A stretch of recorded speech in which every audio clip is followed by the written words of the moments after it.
If there was one word to summarize the state of American politics over the last couple of years, it would be chaotic. The embodiment of this chaos is the 2022 Ohio Senate Republican primary, which saw all the chaos of American politics thrown into one singular race. In January 2021, incumbent Republican Rob Portman declared he would not be running for a third term in the United States Senate. Following this announcement, former Ohio GOP chairwoman Jane Timken, former Ohio State Treasurer Josh Mandel, businessman Mike Gibbons, businessman Bernie Moreno, and Ohio State Senator Matt Dolan all declared their intent to run. Early polling showed Jane Timken and Josh Mandel as the early frontrunners. There are rumors that Donald Trump was going to endorse Jane Timken this early on, as she had worked closely with him as the chair of the Ohio Republican Party and worked on his reelection campaign. But the former president was turned off by her recent comments on January 6 and her support for impeachment rhino Anthony Gonzalez. Thus, no endorsement was made, and the race was anyone's for the taking. Around April 2021, rumors began spreading that author J.D. Vance was preparing for a Senate run. He had previously been a Trump critic but had recently softened his tune towards the former president. During this time, the race was starting to heat up, with Mandel maintaining a solid lead over Jane Timken. During July 2021, several candidates shifted the tone of the race. First, signatures were due for ballot access. Two minor candidates, veteran Michael Leopold and Bill Graham, were eliminated. The second major event was that J.D. Vance entered the race. Vance ran on a right-wing populist platform and used his experience growing up in rural Appalachia to focus on the issues that mattered to Ohioans. Polls from the end of the summer showed Josh Mandel with a humongous lead over every other candidate. Mandel portrayed himself as most Trump-like in nature and often campaigned in rural Ohio's churches, despite himself being Jewish. Mike Gibbons, a multimillionaire businessman who had lost the Republican nomination for Senate in 2018, just 3 years earlier, wanted to be sure he would win this race. Gibbons spent over $10 million of his own money on statewide advertisements, showing him as an outsider businessman like Donald Trump who would tackle the swamp head-on, as well as publicize his endorsement from Senator Rand Paul. Gibbons' plan would pay off, as in 2021 he was surging in the polls and started to become competitive with Mandel. Finally, on January 30th, 2021, Gibbons took the lead in the polls over Mandel and began to pull ahead with what would seem to be all the momentum. On February 3rd, car dealership and businessman Bernie Moreno Now, Joe Biden and the socialists are radical socialists announced he was dropping out of the race and following a meeting with Donald Trump, leading to speculation that Trump may be preparing him to run against Sherrod Brown in 2024. Throughout February and into March, Gibbons maintained solid lead in polling as an advertising blitz continued across Ohio.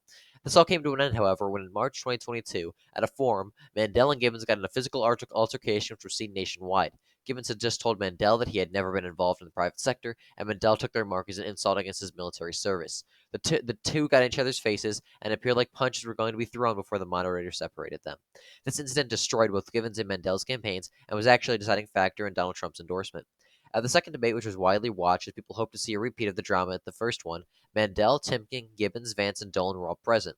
To the dismay of many, the debate was peaceful, although the debate did prop up J.D. Vance and Matt Dolan. Both Vance and Dolan were trailing behind Gibbons and Mandel, and the two capitalized on the collapse of their campaigns. Vance portrayed himself as an outsider who would shake things up, while Dolan said he knew the system and would thus be able to navigate it better. Vance focused on cutting immigration and social conservatism, while Dolan talked about taxes and being more pragmatic on social issues. Both Dolan and Vance surged into April, with the race now being a three-way match between Josh Mandel, Matt Dolan, and J.D. Vance. Mike Gibbons had collapsed in polling as most people took the side of Mandel from the altercation, especially after it came out that Gibbons called Mandel a pussy. Gibbons was also hurt when he said in a widely publicized interview that the middle class should pay more in taxes during a time in which inflation was out of control. That said, the race was all but decided for J.D. Vance when rumors came out on Good Friday that Trump was planning on endorsing him and having a rally. This sparked outrage from the establishment Ohio GOP, with 20 local county GOPs and dozens of state GOP leaders sending Trump a letter begging him not to endorse Vance.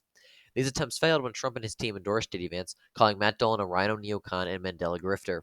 Following the endorsement, Trump held a massive rally for Vance and congressional candidates Max Miller and Madison Gassiato Gilbert in Delaware, Ohio, a suburb of Columbus. The rally confirmed what many already knew, and that was that J.D. Vance was well liked and would win the primary. That said, some polls showed Democrats were crossing over to Matt Dolan, and many moderate Republicans were backing Dolan to keep the Trump-endorsed Vance out of office. Polls showed Dolan surging ahead of the primary, which took place on May 3rd, 2022. And what seemed to be another sign of bad news for the Vance campaign included a massive thunderstorm and a tornado, which swept through the southern and eastern parts of Ohio, parts of the state that Vance needed to do well and to win. However, all these factors were not enough to stop Vance, as he cruised to a relatively easy victory, receiving more than 340,000 votes and getting 32.2% of the primary.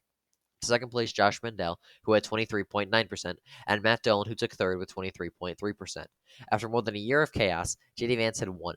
Now, if someone asks you what a stuck-up mom, a Cleveland businessman, a billionaire, a career politician, and a kid from Appalachia walked into a bar, you know what happened.